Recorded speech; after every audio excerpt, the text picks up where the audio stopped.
السلام علیکم ورحمۃ اللہ وبرکاتہ۔ دوستو، آج آپ حضرات کے سامنے جو بیان لے کر پیش ہوئے ہیں، اس بیان کا عنوان ہے مسجد اقصی کو آباد کس طریقے سے کیا جائے اور حضرت عمر فاروق رضی اللہ تعالیٰ عنہ کے زمانے میں کس طرح آباد کی گئی۔ تو لیجئے پیش خدمت ہے قاری حنیف صاحب کی آواز میں مسجد اقصی کا بیان۔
مکان معلوم کر لیا، دیوار کے اوپر سے پھاند کر اندر چلا گیا۔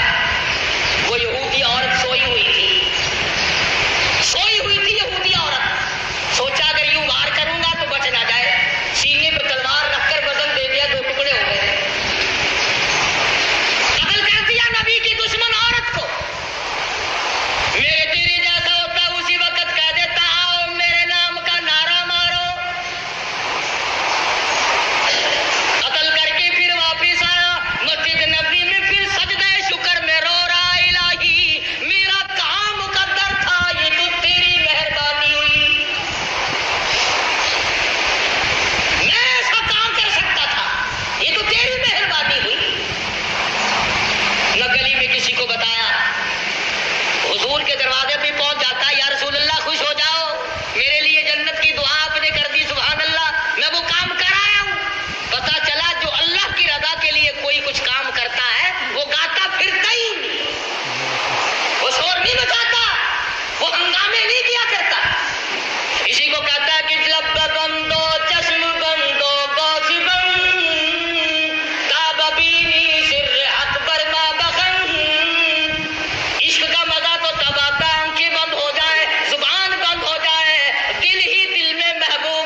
صرف ایک تمنا، مجھے آخری وقت میں 2 رکعت نماز ادا کرنے دو۔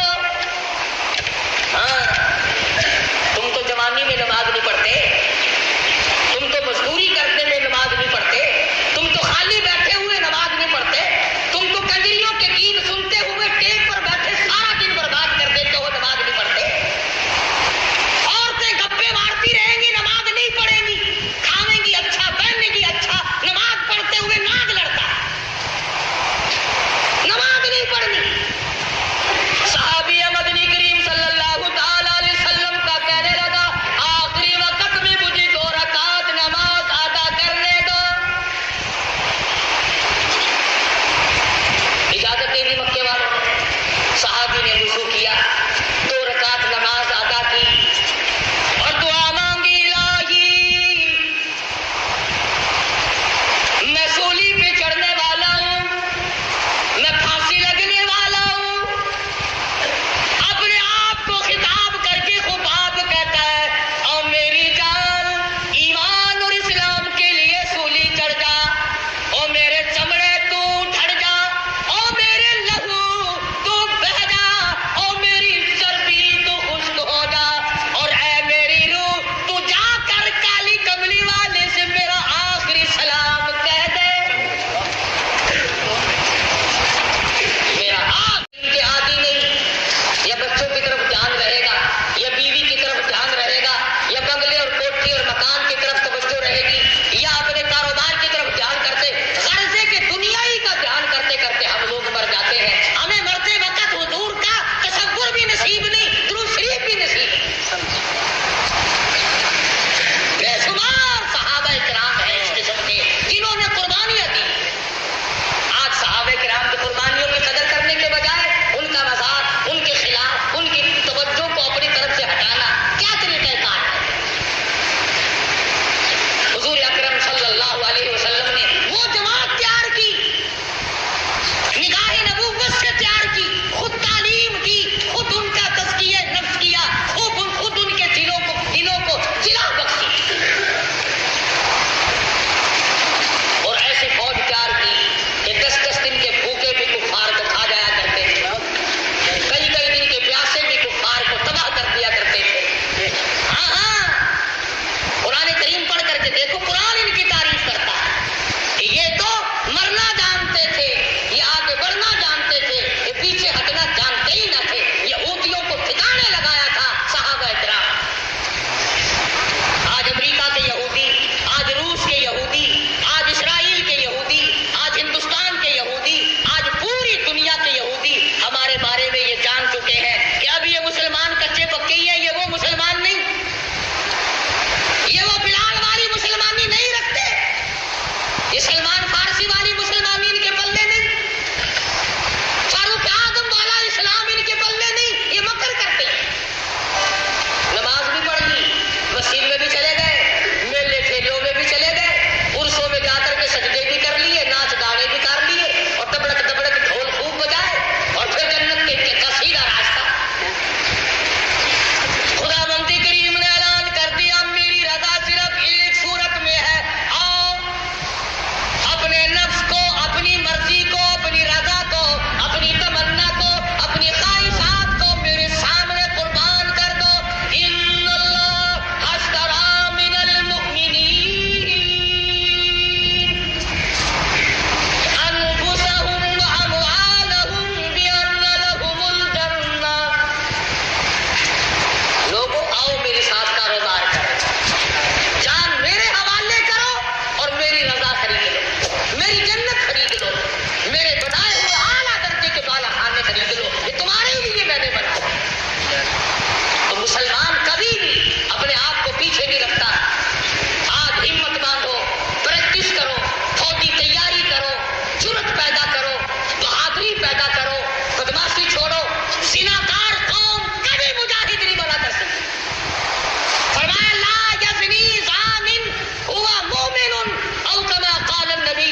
ماشاءاللہ آپ حضرات نے سنا کتنے اچھے انداز میں حضرت نے بیان فرمایا اور بتایا کہ اس طریقے سے حضرت عمر فاروق رضی اللہ تعالیٰ عنہ کے زمانے میں مسجد اقصی کو آباد کیا گیا تھا، یعنی جس وقت انہوں نے حضرت عمر رضی اللہ تعالیٰ عنہ کو دیکھا اور سوال و جواب کیے، اسی وقت انہوں نے مسجد اقصی کی چابی حضرت عمر رضی اللہ تعالیٰ عنہ کو دے دی۔ کس وجہ سے؟ ان کی صداقت کو دیکھ کر، ان کی سادگی کو دیکھ کر اور ان کے انصاف کو دیکھ کر۔ جب یہودیوں نے پوچھا یہ جو سواری پر سوار ہے یہ کون ہے؟ حضرت عمر فاروق رضی اللہ تعالیٰ عنہ نے فرمایا میرے غلام ہیں۔ ان لوگوں نے بڑا تعجب کیا اور فرمایا کہ سواری پر سوار تو آپ ہونے چاہیے تھے، لیکن غلام سواری پر ہے۔ انہوں نے دیکھا کہ انصاف ہے۔ دوستو، اور ہمیں کیا کرنا چاہیے مسجد اقصی کو آباد کرنے کے لیے؟ یہ سبھی کچھ حضرت قاری حنیف صاحب رحمۃ اللہ علیہ نے بیان کے اندر پیش فرمایا، آپ سبھی حضرات نے سنا۔ تو چلتے ہیں انشاءاللہ، پھر ملاقات ہوگی۔ ہماری قاری حنیف صاحب کی تقریر سننے کو ہمارے چینل کو سبسکرائب کریں۔ السلام علیکم ورحمۃ اللہ وبرکاتہ۔